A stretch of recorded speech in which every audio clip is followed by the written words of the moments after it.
তাহলে দেখুন আপনারাই সবসময় সব কীর্তনিয়ার মুখে শোনেন ঈশ্বর পরম কৃষ্ণ, এই কথাটা প্রায় কীর্তনিয়ারা বলে তো।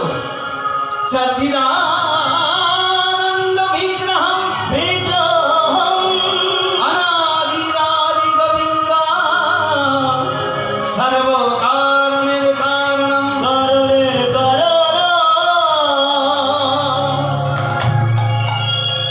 তাহলে বলি কি আর করি কি? ঈশ্বর পরম কৃষ্ণ সৎ চিৎ আনন্দ বিগ্রহ।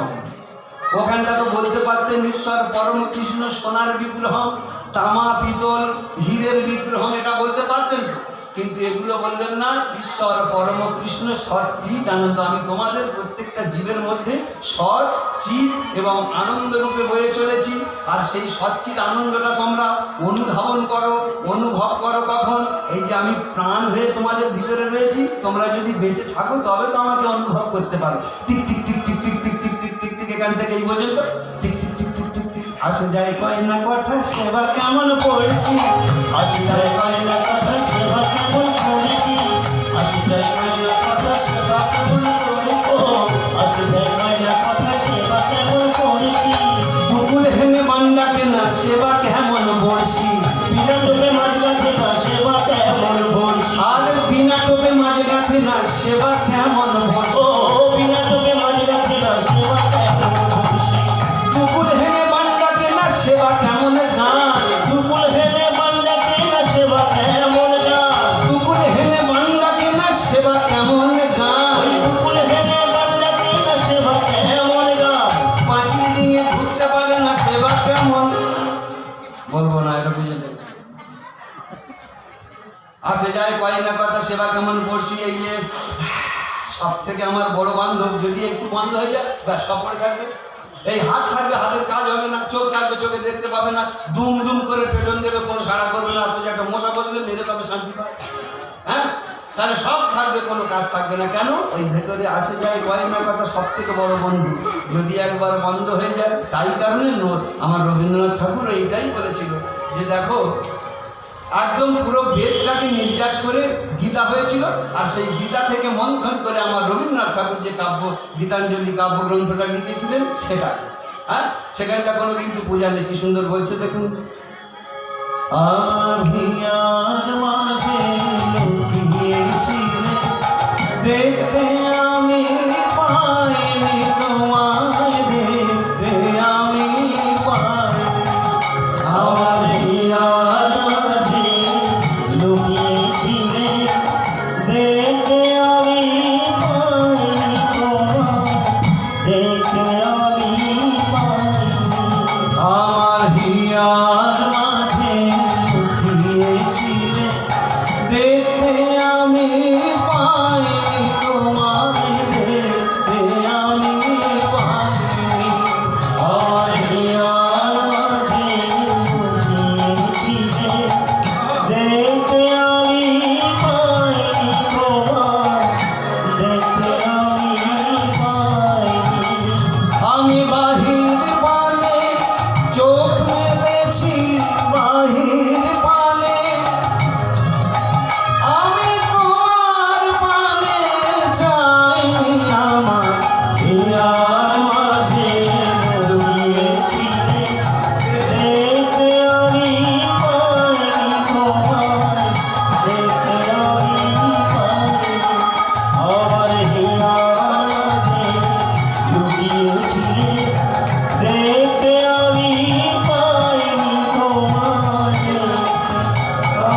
তোমায় পাইনি।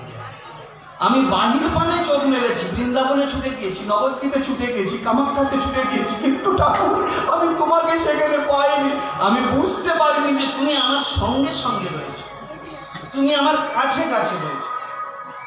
আমার সকল ভালোবাসায়, সকল আঘাত, সকল আশায় তুমি ছিলে, কিন্তু আমি তোমার কাছে যাইনি। ও রবীন্দ্রনাথ ঠাকুর কি সাংঘাতিক কবিতাগুলো লিখেছে।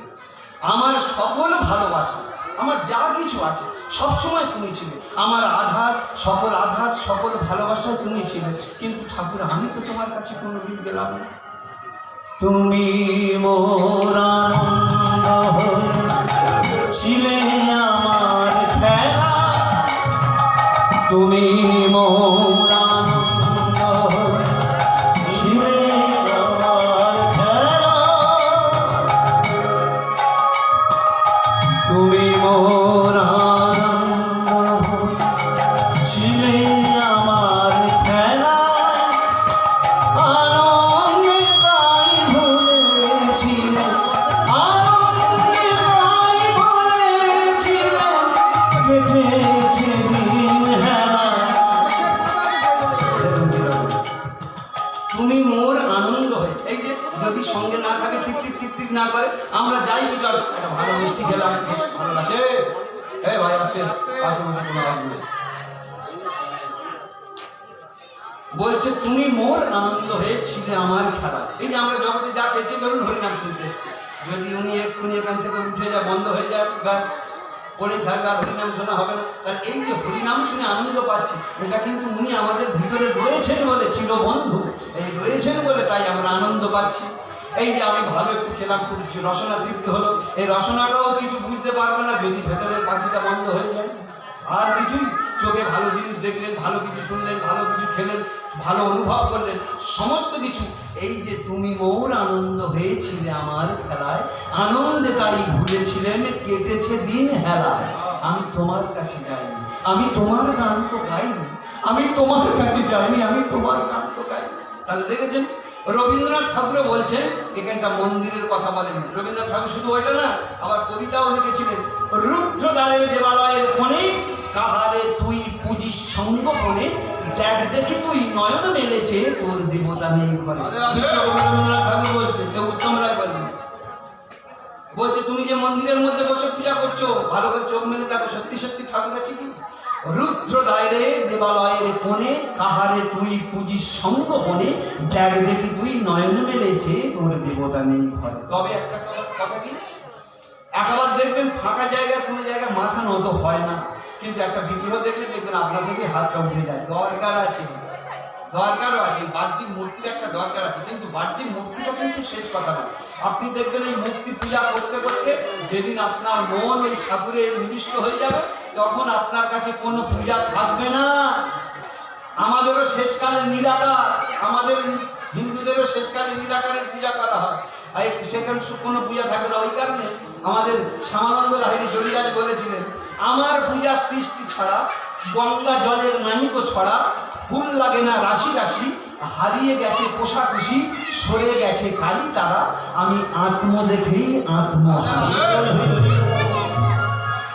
যোগীরাজ শ্যামানন্দ লাহিড়ী বলছেন,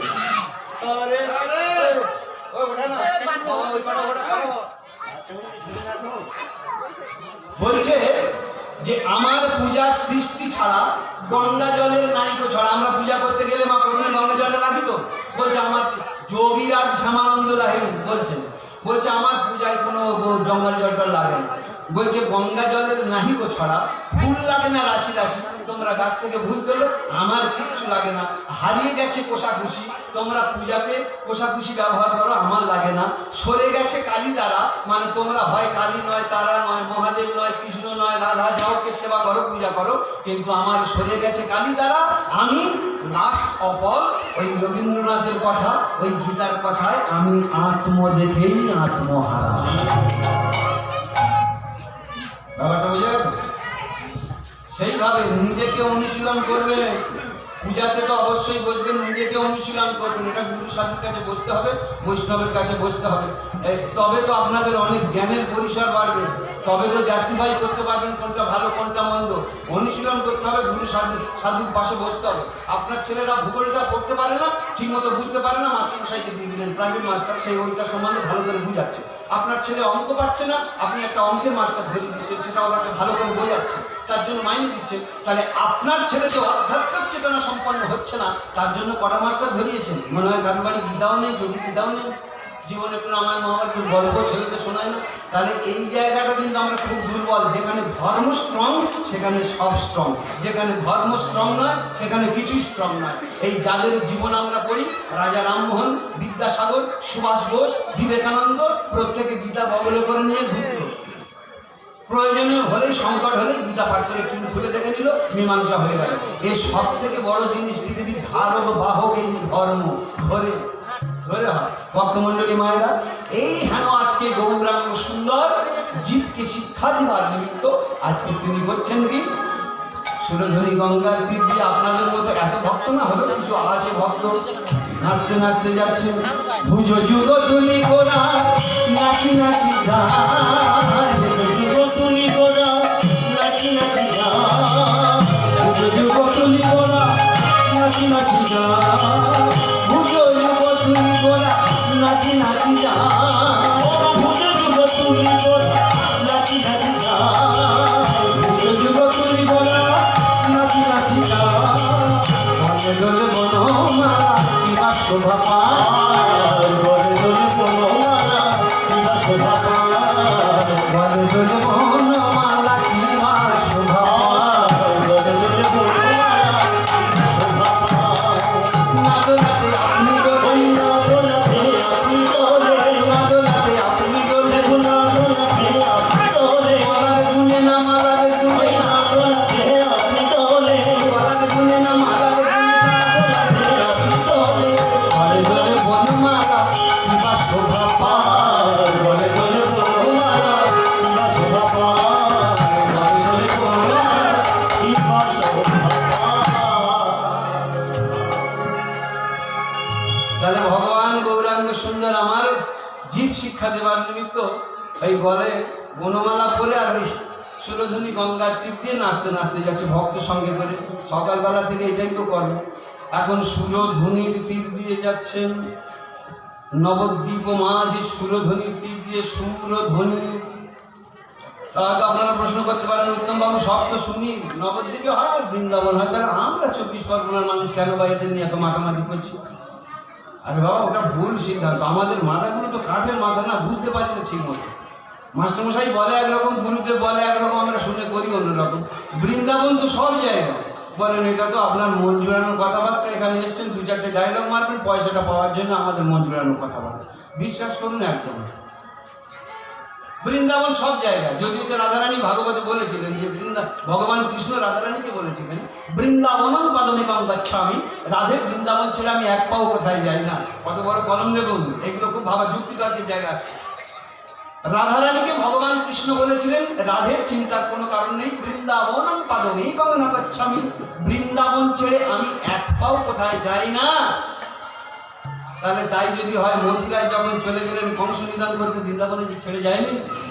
কি প্রশ্ন করবেন তো আপনারা? এটা তো প্রশ্ন হয়। যখন বললেন যে বৃন্দাবন তো একটা এরিয়া, আবার মথুরা একটা এরিয়া, দ্বারকা একটা এরিয়া, যেটার মধ্যে একটা অঞ্চল, তাহলে উনি তো এখানে ওখানে গিয়েছিলেন। তিনি বলছেন, বৃন্দাবনম পদমেকং গচ্ছামি, রাধে বৃন্দাবন ছেড়ে আমি এক পাও কোথায় যাই না। তাহলে যদি তাই বলো কৃষ্ণ, তাহলে মুখে বলো কি, আর গীতাতে ওদিকে কি বললে? তুমি গীতাতে কি বললে? তাহলে দেখুন, এদিকে বলছে আমি বৃন্দাবন ছেড়ে এক পাও কোথায় যাই না, তাহলে আমরা দেখলাম ওদিকে আমার মথুরাতে গিয়েছিল, দ্বারকায় গিয়েছিল, এদিকে আমাদের ওই কুরবানের যুদ্ধের সময় সেখানে প্রত্যেকবার ঘুরছেন। তাহলে এগুলো কি বলছে? উল্টো পাল্টা, উল্টো পাল্টা বলছে না, আমি বৃন্দাবনই থাকি, আমি বৃন্দাবন ছেড়ে কোথাও যাই না। কিরকম জানো? বলে জীবের হৃদয়ে বৃন্দাবন। বলে উত্তমবাবু, সেই তো ঘুরিয়ে ফিরে আসলে আমাদের চবে তুলে দেওয়ার কথাবার্তা না। আপনারা ভালো করে একটু বিবেচনা করে দেখবেন, নিজে নিজে জাস্টিফাই করবেন। আমি শুধু সমস্যাগুলো সমাধান করছি, বিচার করে দেখবেন। আচ্ছা বাবা, আপনারা যারা বয়স্ক মানুষ বসে আছেন, হয়তো আমার ঠাকুরদার বয়সে বা আমার ঠাকুরদার থেকে হয়তো একটু কম, আমার ঠাকুরদার অনেক বয়সে মারা গেছে, অনেকদিন মারা গেছে। তা একটা কথা বলি, যারা হয়তো আপনাদের বাবা বা আপনাদের ঠাকুরদা তখন আপনাদেরকে কি বলতো, এই নরে এই শোন, আমাদের ঠাকুরদারা বলেছিল না আমাদের সময় এই 200-250 বছর আগে, জানিস এই সমস্ত এলাকা সব জঙ্গল ছিল, দিনের বেলা পর্যন্ত শিয়াল কুকুররা হাত পেলেই মানুষকে টেনে ধরে নিয়ে যেত। তাহলে কিরকম জঙ্গল ছিল? তাহলে এই 250 বছর আগে যদি এইরকম জঙ্গল হয়, 5500 বছর আগে ব্যাসদেব কিন্তু ভাগবত রচনা করেছিলেন, এটা হিসেব রাখবেন, 5500-এর বেশি। তাহলে ব্যাসদেব 5500-এর বেশি বছর আগে ভাগবত রচনা করেছিলেন। সেই সময় কিন্তু তিনি বৃন্দাবনের 84 ক্রোশ বৃন্দাবনটা লিখে গেছিলেন। তখন কোনো মাপ আসেনি, তখন কোনো আমিন আসেনি, তখন মানুষ সভ্য হয়নি, সভ্যতা লাভ করেনি। তাহলে মাপ ছাড়া আইন মানে আমিন ছাড়া তিনি কি করে 84 ক্রোশ লিখে গেলেন? এগুলো ভাবতে হবে, এগুলো ভাবতে হবে। তাহলে তখন তো মাপ আসে, আমিন আসেনি। আমিন কত বছর ধরুন, 1000 বছর আগে ধরুন, 2000 বছর, 3000 বছর আগে ধরছি, কিন্তু 5500-এর বেশি বছর আগে তখন আমার ব্যাসদেব সেই ভাগবত রচনা করে গেছিলেন। আর সেই ভাগবতে লিখেছিলেন যে বৃন্দাবন 84 ক্রোশ, মাপ ছাড়া। তাহলে কথাটা ঠিক আছে, বোঝার ভুল হয়েছিল। মাপটা কিরকম দেখবেন? তিনি ওই দড়ি ফেলা মাপ মাপেন না, তিনি ছেল ফেলা মাপ মাপেন না, তিনি মাপেন কোনটা? যে অনাদি অনন্তকাল হতে যেদিন মানুষ নাকি এতটুকুনি হয়ে যাবে, বেগুন গাছে আঁকশি দেবে, সেদিনও বৃন্দাবনের মাপটা থাকবে 84 ক্রোশ, সেদিনও থাকবে। কিরকম দেখবেন? এই যে ধরুন আপনাদের প্রত্যেকটা মানুষ যে যেমন সাইজের, প্রত্যেকের 3.5 হাতে এক দেহ না, যে যার হাতে এক দেহ তো। তাহলে আমেরিকার মানুষটা যখন আপনার পাশে আসবেন, আপনি এরকম ঘাড় উঁচু করে দেখবেন, ভাবলেন লোকটা কি বড়, এর মাপটা মনে হয় বেশি, মাপ বেশি নয়, ও ব্যাসদেবের মাপে সবে একই মাপ। আরে ওর হাতে তো ও তো 3.5 হাত। তাহলে 1 হাত সমান কত? এই 4টে অঙ্গুলি মুষ্টি করুন, 1 মুষ্টি, 6 মুষ্টিতে 1 হাত। তাহলে 1 হাত সমান কত? 1 হাত সমান 4 × 24 অঙ্গুলি। 3 হাত সমান কত? 3 × 24 72 অঙ্গুলি। আর আধ হাত 12 অঙ্গুলি। তাহলে 72 + 12 = এই 84 ক্রোশ দেহ বৃন্দাবন। যে যত বড় লম্বা হোক আর যে যত বড় পেটে হোক, মাপটা ব্যাসদেব চেন ছাড়া ঠিক মাপ মেপে রেখেছে। এইগুলো ভাবতে হবে।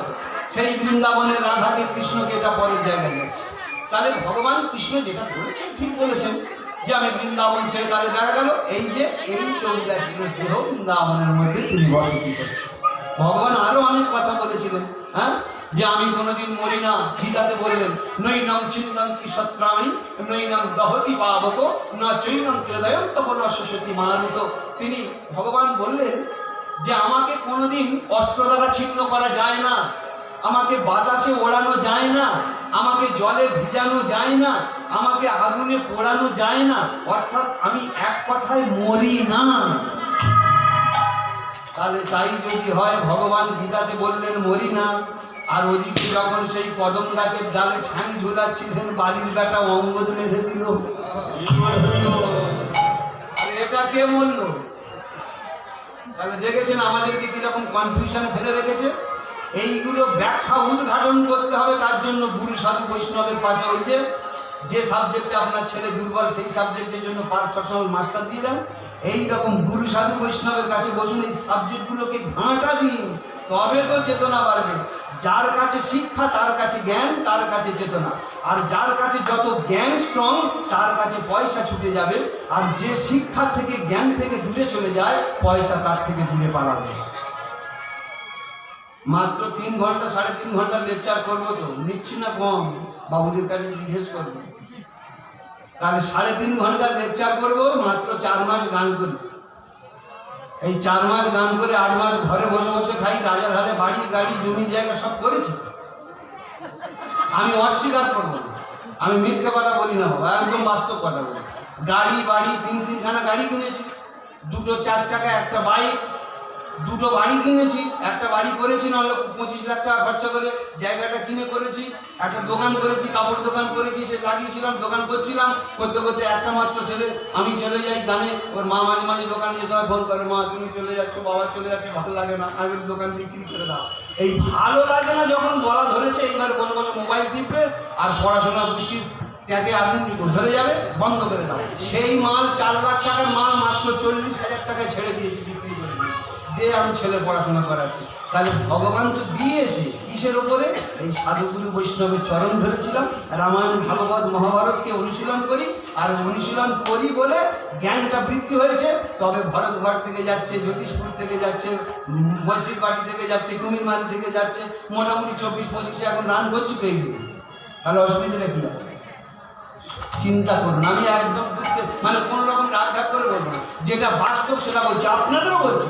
আপনারা গুরু অনুসরণ করুন, গুরু চরণ আশ্রয় করুন, জ্ঞানকে প্রসারিত করুন, জ্ঞানকে প্রসারিত করুন।